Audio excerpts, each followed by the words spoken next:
28শে জানুয়ারি সিঙ্গুরে মুখ্যমন্ত্রীর সভাস্থলের প্রস্তুতি চলছে জোর কদমে। সিঙ্গুরের বারুইপাড়া পলতাগড় গ্রাম পঞ্চায়েতের ইন্দ্রখালী এলাকায় আসছেন মুখ্যমন্ত্রী।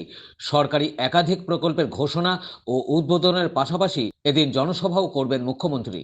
সিঙ্গুরে প্রধানমন্ত্রীর সভার 10 দিনের মাথায় মুখ্যমন্ত্রী সিঙ্গুর থেকে রাজ্যবাসীর উদ্দেশ্যে কি বার্তা দেন, সেদিকেই তাকিয়ে আছে সিঙ্গুর তথা রাজ্যের মানুষ।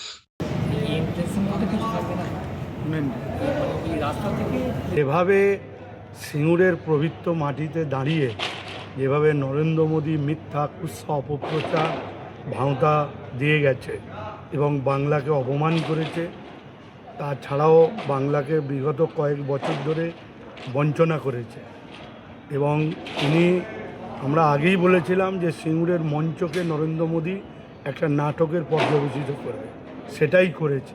তাই বাংলার এই বিভিন্ন বিষয় নিয়ে বঞ্চনা, অত্যাচার এবং তার সাথে সাথে বাংলাকে যেভাবে কুৎসা অপপ্রচার করা হয়েছে তার জবাব রাজ্যের মাননীয় মুখ্যমন্ত্রী মমতা বন্দ্যোপাধ্যায় আগামীকাল এই সভা মঞ্চ থেকেই দেবেন।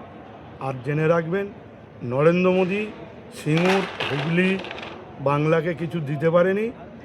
আগামীকাল রাজ্যের মুখ্যমন্ত্রী তিনি উন্নয়নের ডালি নিয়ে আসছেন, সিঙ্গুর, হুগলি, সারা বাংলার মানুষ তা দেখতে পাবে। সিঙ্গুরের যে জায়গায় জমি আন্দোলন গড়ে উঠেছিল, যে জায়গায় প্রধানমন্ত্রী এসেছিলেন, সেই জায়গাটা থেকে প্রায় 4-5 কিলোমিটার দূরে মুখ্যমন্ত্রী আসছেন, যেটা নিয়ে বিরোধীরা প্রশ্ন তুলেছে।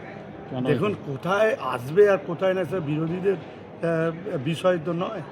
এখানে সুযোগ ব্যাপক লোক আসবে। এ তো নরেন্দ্র মোদীর মতো 40,000 লোক নয়, এখানে আমাদের 2 লক্ষ লোকের টার্গেট রয়েছে। তাই 2 লক্ষ লোক যেখানে ধরবে সেখানেই আমাদের করতে হবে।